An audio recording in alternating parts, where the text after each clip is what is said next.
નમસ્કાર દર્શક મિત્રો, દિલોક સત્તા શોમાં આપણું સ્વાગત છે. ભારતમાં સોનું એ માત્ર એક ધાતુ નથી, તે વિશ્વાસ છે, તે પરંપરા છે અને કરોડો પરિવારો માટે ભવિષ્યની આર્થિક સુરક્ષા પણ છે. લગ્ન પ્રસંગ હોય, ધાર્મિક તહેવાર હોય અથવા તો બચત અને રોકાણનો પ્રશ્ન હોય, ભારતીય સમાજમાં સોનાનું મહત્વ ક્યારેય ઘટ્યું નથી. ભારતીય ઘરોમાં સોનાનું સ્થાન વિશેષ હોય છે. પરંતુ આજે જ્યારે સોનાના ભાવ ઐતિહાસિક ઊંચાઈએ પહોંચી ગયા છે, સોનાના ભાવ સતત નવા રેકોર્ડ બનાવી રહ્યા છે, ત્યારે એક મોટો સવાલ લોકોના મનમાં ઊભો થયો છે કે સોનાની સાચી ગુણવત્તા કેવી રીતે ઓળખવી? કેરેટનો અર્થ શું છે અને પીળા, સફેદ અને ગુલાબી સોનામાં ખરેખર શું તફાવત હોય છે? શું આપણે જે સોનું ખરીદી રહ્યા છે તે ખરેખરમાં એટલું જ શુદ્ધ છે જેટલું આપણે માની રહ્યા છે? 22 કેરેટ, 18 કેરેટ, 14 કેરેટ, આ આંકડાનો સાચો અર્થ શું છે? તો આજના આ વિશેષ ન્યૂઝ એક્સપ્લેનરમાં અમે સોનાની ગુણવત્તા, કેરેટનું વિજ્ઞાન અને સોનાના રંગ પાછળની હકીકત વિગતવાર સમજવાનો પ્રયત્ન કરીશું. તો મીડિયા રિપોર્ટ અનુસાર એવી માહિતી સામે આવી રહી છે કે વર્લ્ડ ગોલ્ડ કાઉન્સિલના આંકડાઓ અનુસાર વિશ્વભરમાં સોનાની વાર્ષિક માંગનો લગભગ 50% હિસ્સો માત્ર દાગીનાઓનો છે અને આમાં ભારત અને ચીન સૌથી મોટા ગ્રાહક દેશો છે. એટલે કે સ્પષ્ટ થઈ ગયું છે કે સોનાની ગુણવત્તા અંગેની જાણકારી એ માત્ર જાણકારી નથી, પરંતુ ગ્રાહક માટે જરૂરી સમજણ પણ છે. તો સૌ પ્રથમ આપણે સમજીએ કે કેરેટ એટલે શું.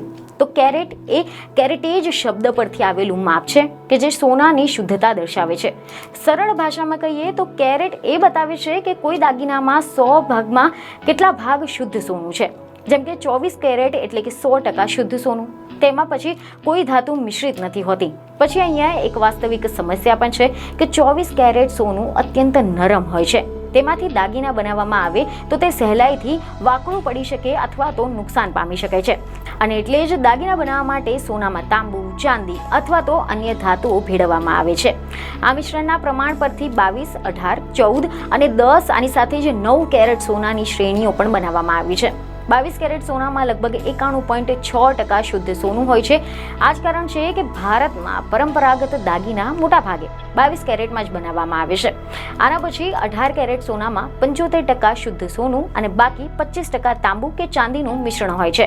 14% કેરેટમાં 58.3% શુદ્ધ સોનું રહે છે અને 9 કેરેટમાં પ્રમાણ ઘટીને માત્ર 37.5% જ રહે છે. સોનાના દાગીના સામાન્ય રીતે 22 કેરેટ, 18 કેરેટ, 14, 10 અને 9 કેરેટ ગ્રેડમાં જોવા મળે છે. મીડિયા અહેવાલ અનુસાર 21 કેરેટમાં 88% શુદ્ધ સોનું હોય છે. તેનો અર્થ કે 100 ગ્રામમાં 88 ગ્રામ શુદ્ધ સોનું હોય છે. દાખલા તરીકે 100 ગ્રામના દાગીનામાં જો 8 ગ્રામ તાંબુ અને ચાંદી ભેળવવામાં આવે તો તેમાં 91.700 ગ્રામ શુદ્ધ સોનું હોય છે અને તે 22 અથવા તો 916 જેટલા ગ્રેડના સોનાના દાગીના બની શકે છે. એ જ રીતે 14 કેરેટમાં 58.3% શુદ્ધ સોનું હોય છે અને બાકીનું તાંબુ તથા ચાંદીનું મિશ્રણ હોય છે. 18 કેરેટમાં 75% સોનું અને 25% તાંબા અને ચાંદીનું મિશ્રણ હોય છે. આની સાથે જ મુથુ વેંકટરામ ઉમેરે છે કે શુદ્ધ સોનાના પ્રમાણ ખૂબ જ ઓછું હોય છે, એટલે 37.5% અને તાંબા ચાંદીનું મિશ્રણ 62.5% હોય તો તે 9 કેરેટનું સોનું ગણાય છે. તેમના કહેવા અનુસાર કેરેટ ગ્રેડની ગણતરી દાગીનાના ઉત્પાદનમાં મિશ્રિત અન્ય ધાતુઓની માત્રા અને શુદ્ધ સોનાની માત્રા પર આધારિત હોય છે. મીડિયા રિપોર્ટ અનુસાર કોયમ્બતુર ગોલ્ડ પ્રોડ્યુસર્સ એસોસિએશનના પ્રમુખ મુથુ વેંકટરામન એક મીડિયા સાથેની વાતચીતમાં આ અંગે કેટલીક જાણકારી આપે છે. તેઓ કહે છે કે 22 કેરેટ ગોલ્ડમાં 91.7% શુદ્ધ સોનું હોય છે. ભારતમાં બ્યુરો ઓફ ઇન્ડિયન સ્ટાન્ડર્ડ્સ એટલે કે BIS દ્વારા 9 કેરેટને ન્યૂનતમ કાયદેસર ગ્રેડ તરીકે હાલ તો મંજૂરી આપવામાં આવી છે. પરંતુ સુવર્ણકારો અને ઉદ્યોગના નિષ્ણાતો કહે છે કે કાયદેસર હોવું અને ગુણવત્તાયુક્ત હોવું આ બંને એક જ વાત નથી. ઓછી કેરેટના દાગીનામાં સોનાનું પ્રમાણ ઓછું હોવાથી લાંબા સમય સુધી એ જ ચમક જાળવી નથી શકતા અને સૌથી મહત્વપૂર્ણ કે તેની રીસેલ વેલ્યુ અથવા તો પુનઃ વેચાણની કિંમત ઘણી જ ઓછી થઈ જાય છે. હવે આવીએ સોનાના રંગના તફાવત તરફ. પરંપરાગત રીતે સોનું એટલે કે પીળો રંગ હોય છે અને આ માન્યતા વર્ષોથી ચાલતી આવી છે. પરંતુ આજના આધુનિક બજારમાં પીળું, સફેદ, ગુલાબી ત્રણેય પ્રકારનું સોનું ઉપલબ્ધ છે. હવે જાણીએ કે સફેદ સોનું કેવી રીતે બને છે. તો શુદ્ધ સોનાને પ્લેડિયમ અથવા તો ચાંદી જેવી સફેદ ધાતુઓની સાથે ભેળવીને સફેદ સોનું બનાવવામાં આવે છે.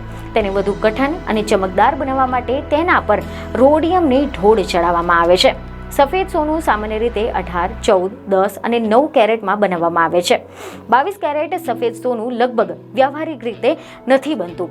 18 કેરેટ સફેદ સોનામાં 75% શુદ્ધ સોનું અને 25% પેલેડિયમ હોય છે. જેમ જેમ કેરેટ ઘટે તેમ તેમ સોનાનું પ્રમાણ પણ ઘટતું જાય છે અને અન્ય ધાતુઓનું પ્રમાણ વધે છે. હવે આપણે વાત કરીએ રોઝ ગોલ્ડ એટલે ગુલાબી સોનાનું. તો રોઝ ગોલ્ડ બનાવવા માટે શુદ્ધ સોનામાં તાંબુ ઉમેરવામાં આવે છે. તાંબુ જેટલું વધુ, રંગ એટલો વધુ ગુલાબી.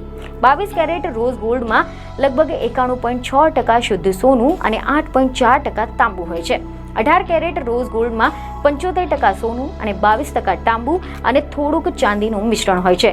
14, 10 અને 9 કેરેટમાં રોઝ ગોલ્ડમાં તાંબાનું પ્રમાણ ઘણું વધારે હોય છે. આના કારણે રંગ આકર્ષક લાગે છે, પરંતુ સોનાની શુદ્ધતા અને રોકાણનું મૂલ્ય ઘટી જાય છે. જોકે કેટલાક નિષ્ણાતો સ્પષ્ટ ચેતવણી આપે છે કે કેટલાક દાગીનામાં રાસાયણિક પ્રક્રિયા દ્વારા ઉપરથી સોનાનો ઢોળ ચડાવવામાં આવે છે, જે શરૂઆતમાં ઉચ્ચ કેરેટ જેવો દેખાવ આપે છે, પરંતુ સમય જતાં પરસેવો અને ઘસારાના કારણે આ પરત ઉતરી જાય છે અને અંદરની ગુણવત્તા બહાર આવે છે.